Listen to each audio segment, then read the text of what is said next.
Hi guys, hope everyone's well. Craig Harrison, former sniper in the British Army. I've had a lot of reach outs on my Instagram and Facebook to give my opinion on the Charlie Kirk shooting. Such a sad day. No one deserves to go through that, and my wishes to their family.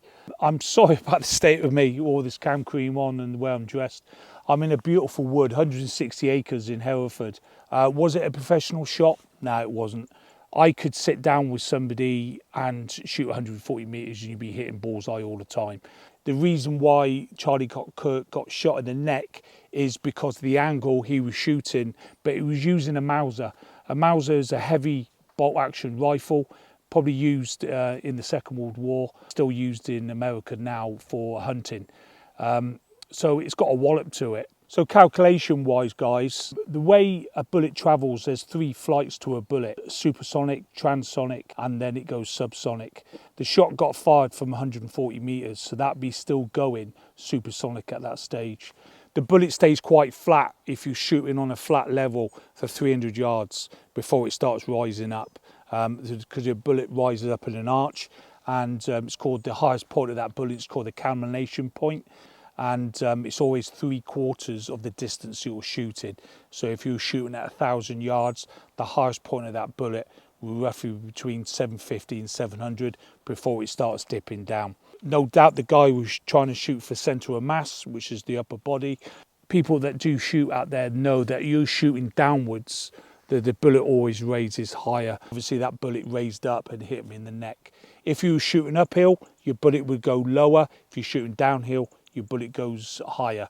And that's why I know it wasn't a professional shot, because he hit me in the throat. He didn't understand the calculations of taking a shot.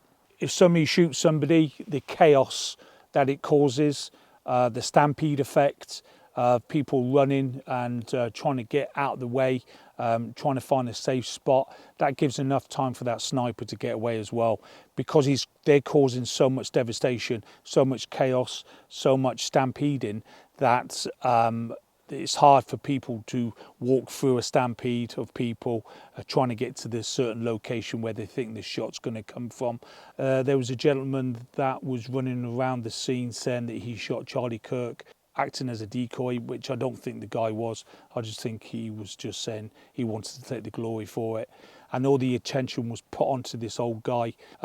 Yeah, so that's one of the advantages of taking a shot that close anyway, is the chaos effect and the amount of people that were there, and it worked for him, and that's why probably one of the reasons he's got away as well.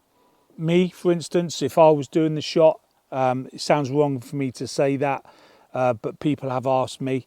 I would go there a couple of weeks prior and have a quick look around. And obviously when they're setting up, I would have gone back there as well to see where the best positioning is for me to take that shot. I would have done it from distance, not 140 yards. I've probably done it from 1,000 yards. I would have done it in depth, where I had top cover on me, and done it in a window or something where I had a bit of depth coming from me as well. So I had all round cover, and then it gives me enough time to extract myself or stay in the building. I don't always go for headshots because they're quite tricky, because your head's smaller. I usually go for the centre of mass, sternum, heart, lungs and stuff like that, but usually you hit him in the chin. All right, if you hit him in the chin, it severs the spinal cord at the back and they're dead straight away. Yeah, how I would have prevented that is probably have more tougher security. If Charlie Kirk's life was threatened and he didn't feel like his life was threatened, that's why he does the stuff that he does. But if it was threatened, like a presidential thing, and it was the same situation, you'd have snipers on the roof and you'd have them facing outwards from the plinth itself, so the snipers are given all-round cover, and basically what they would do, they would aim at the highest point of the buildings, so no one could do any clear shots. So you're checking windows, you're checking rooftops, and stuff like that. So you know, anywhere where they got a clear shot, and that's due to the wrecking, you know, of the area. And I'm afraid Charlie Kirk didn't have that. And if he did have that, the man would still be alive now. that's my opinion, guys, that it wasn't a professional hit. It was just somebody that had a gripe against Charlie Kirk, I should imagine.